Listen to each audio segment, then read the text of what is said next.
আসসালামু আলাইকুম। এটা আমার একটা বন্ধুর কবুতরের ফার্ম। এখানে শুধু রেসার আর রেসার। এই যে কবুতর, এই যে রেসার কবুতর, এই যে রেসার কবুতর, এই যে এখানে বাচ্চাও আছে, এই যে এখানে এক জোড়া, এই যে এখানে দুটো বাচ্চা আছে, এখানে আবার একটা ডিম পারছে,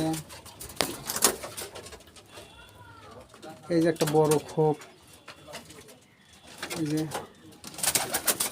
সুন্দর খোপ বানানো আছে, এই যে এখানে বাচ্চা আছে এক জোড়া।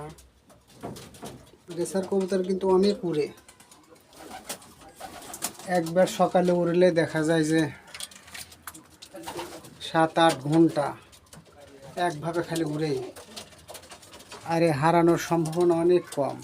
কারণ হলো রেসার কবুতর অনেক উড়ে, উড়ার জন্য বিখ্যাত। রেসার দিয়ে বেশিরভাগ মানুষ রেস খেলে। এই কবুতরগুলো রেসের জন্য খুব সুন্দর। দেখা যায় 2-3 কিলো দূরে নিয়ে যা ছাড়িয়ে দিলেও কবুতর আবার ঠিক তার নিজ বাসাতে আসে। দেখেন কত সুন্দর, সব এক কালার, সব রেসার কবুতর, চোখ জোড়ানো।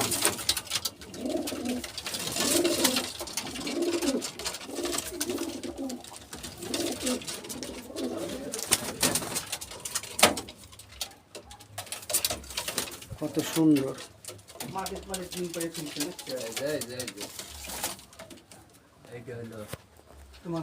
কোনটা?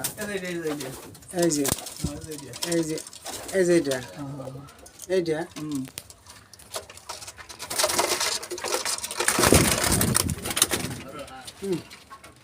তাই কি ধরা যাবে? আমি পারবো না। এই যে এখানে এই যে এখানে একটা বাচ্চা হচ্ছে। এই যে আবার একটু আগে একটা জিনিস দেখে আসলাম, সেটা হলো এখানে এই যে নিচেও একটা ডিম পারছে, এখানে ওর হাতে পাতে বসে।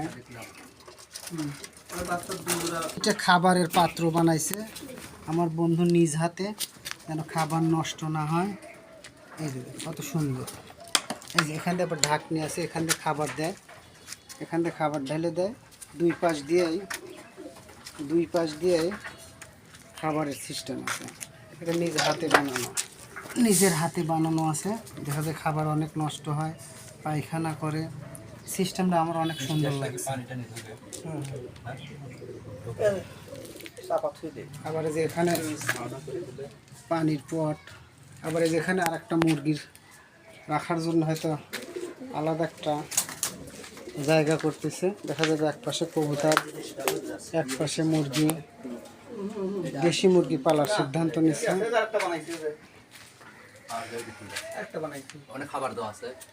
এই যে এটা সম্ভবত গেটটা খুলে দিলাম। এই যে গেট,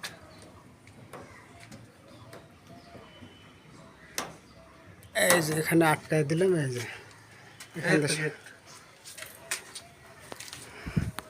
কোভিড গেট, এই যে এখানে আর একটা গেট আছে, এটাও খোলা থাকে।